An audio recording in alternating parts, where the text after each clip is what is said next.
Hey guys, so today we're going to be talking about lunging. Everything from beginner lunging to intermediate lunging with side reins. So you'll notice that she has a bridle on, and she also has a single and a saddle pad on. So right now I am showing you how you can do the reins for lunging with a bridle. And the single and the pad and the bridle are all for the side reins. So if you're in the beginner group, don't necessarily worry about any of that stuff. You would be lunging without any of this stuff. You'd just be lunging with a halter and a lunge line, okay? So this is me just trying to readjust her. She's being a pain in the butt as far as camera angle goes. That's why I keep looking to see if I'm still in the screen. So you kind of wrap them and then kind of put them up over the horse's head, and then you twist them and put the throat latch through. If this is hard for you guys to see, feel free to ask me at one of your lessons, and I'm more than happy to show you. This is so when the horse puts its head down while it's trotting or doing anything really, that they don't accidentally put their hoof through the rein and get themselves caught and possibly cause injuries, okay? I'm just a thoroughbred who doesn't like to not move her feet. So this is just doing the throat latch real quick. She's like, oh, I gotta look over there. Leah's over there. She's such a nosy little thing.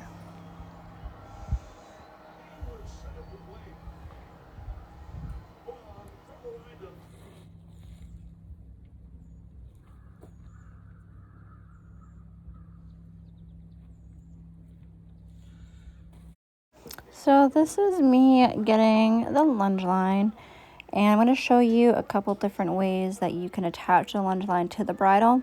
Now again, if you're in the beginner group, you'd be just attaching it to the halter where the lead rope attaches to underneath the jaw, the chin.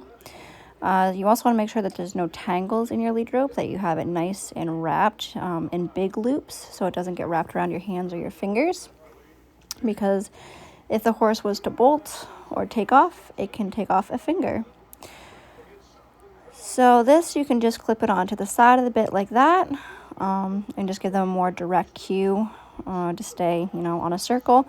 Or you can put it through the bit up over the pole to the other side of the bit, and it kind of gives pole pressure and operates both sides of the bit and gives them a little bit of a different kind of communication, which comes in handy when you're using the side reins. So I chose to do it through the bit up over the pole just because I was going to be using side reins later on. Alright, so this part of the video is more for the beginner group. This is without the side reins attached. And she tried taking off on me there. She's trying to anticipate. So I was like, excuse me. So first, you always want to ask them to back up. And there's a couple different ways you can ask them to back up. I use my lunge whip and kind of flick it towards her chest a little bit and ask her to back up away from me.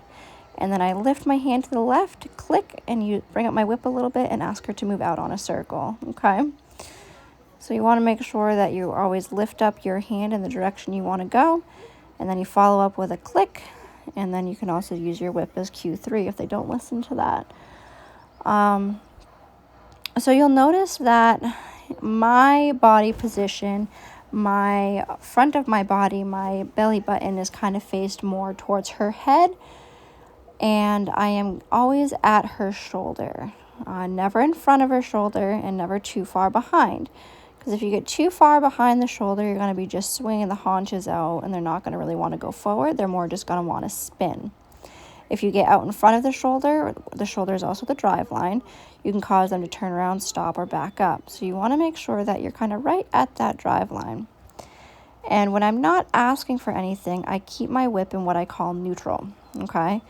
So traditional lunging, they tell you to keep like a slice of pizza where you keep your body facing their rib cage and you keep your whip hand always up and you always keep your left hand or your rope hand out. I don't like that way personally because I don't feel like it gives any sort of release when they do something correct. So I like to put my whip in neutral and my body in neutral when they've done what I've asked.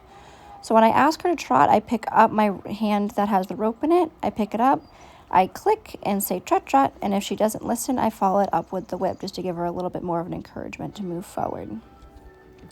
When I want her to come down, I will say and walk. So horses don't necessarily understand the word that you're saying, but they understand the tone of it. So if I want trot, I'll go trot, trot. And if I want walk, I go and walk.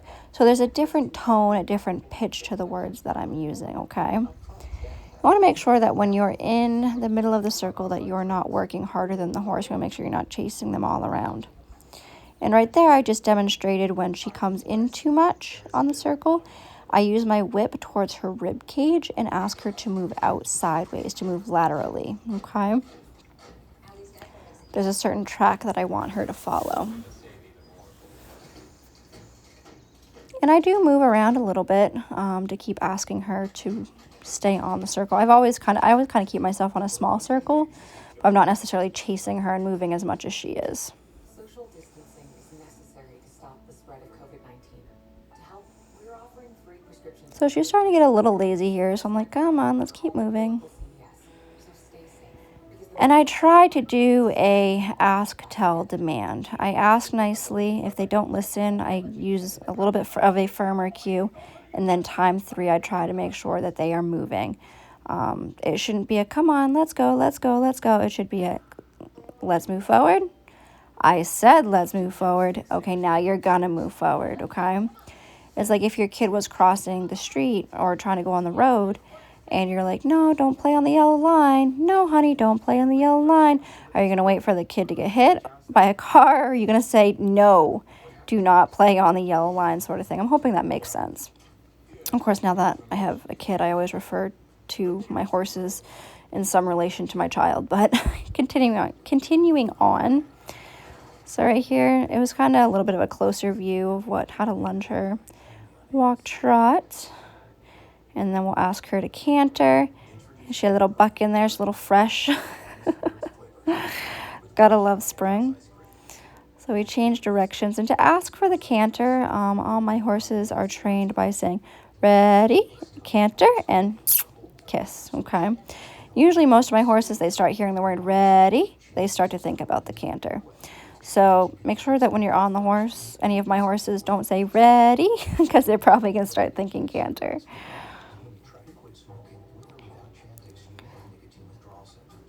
So just trotting around, letting her do her thing. She's pretty fresh this day. We actually had to work her, I don't even know, I think it was for like an hour and a half before she started to kind of have a sane head on her shoulders. Thoroughbreds in spring can be a little tough. So here's her canter again. And transitions are super good when lunging.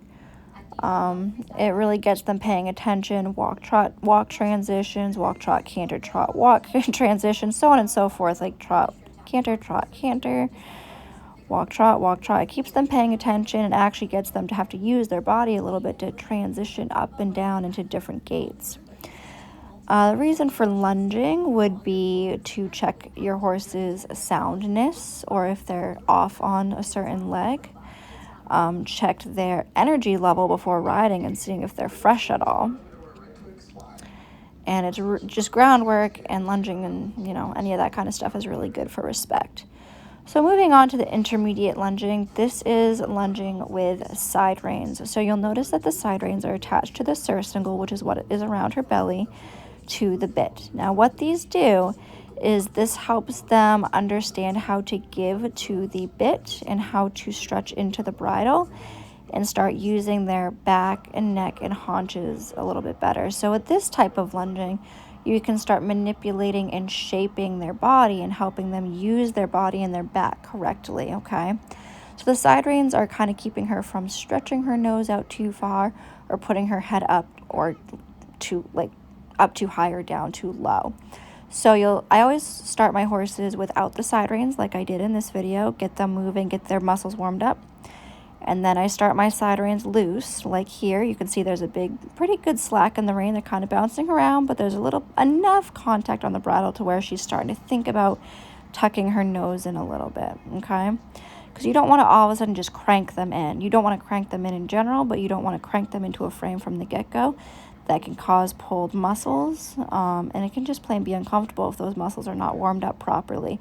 It's like someone asking you to, touch your toes when you first get up, like Why reach do you all have the way the, down as quick as you can. Your muscles are going to be pretty stiff and not want to thing around her necessarily head? stretch that far that quick. So to be fair to the horse's body, brain, and muscles, you want to do this process slowly, especially if your horse is just learning how to use side reins, which Corona is not, but she did have the whole winter off, so we were taking it slow. Well, no, I mean the lunge So again, you'll notice I'm line. using the whip a little bit more with the side reins, because what I'm actually asking her to do, if you watch that inside hind leg, what I'm asking her to do is while she's moving forward, I'm also asking her to step up and in with, like, to reach that inside hind leg underneath her, because I want her to have a bend on the circle, okay? Because I want her to engage that hind end, reach up over her back and find the contact through the bridle, okay?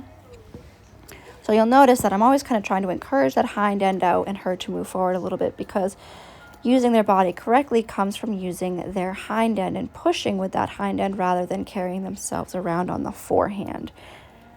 And even when you're not lunging with side reins, you should be asking your horse to be looking in on the circle, not necessarily looking out and not paying attention. Because if they're looking out on the circle, they're not paying attention, they're being kind of disrespectful. So here we're just going to change directions, and I believe I also tightened the reins in this direction as well. I believe.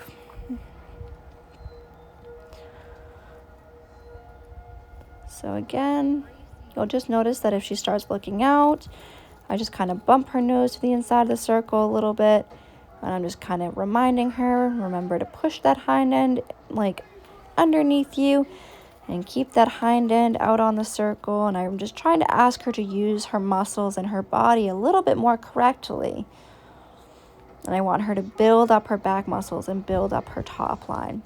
So I do not drill horses with side reins either. Like I said, especially where she's had the whole winter off, I think we probably did about 20 minutes of side reins, so 10 minutes in each direction, walk, trot, canter, just enough to stretch those muscles and ask her to work a little bit harder. And here's her canter. And her canter is her weakest gait, so she actually did pretty well at the end here. This is the end of our lunging session pretty much. Just asking her to kind of stay in that frame and still move forward through the canter. Staying in a frame at the canter is the hardest for them, because a lot of horses, when they canter, they want to, you'll see it, she wants to try to throw her nose up and pull herself around on her front end rather than tuck her haunches underneath her and push herself. So hopefully this all makes sense. I'm kind of just rambling here. If you have any questions regarding this video, leave a comment below the video, or you can also email me back with any questions. I'll see you guys later. Bye.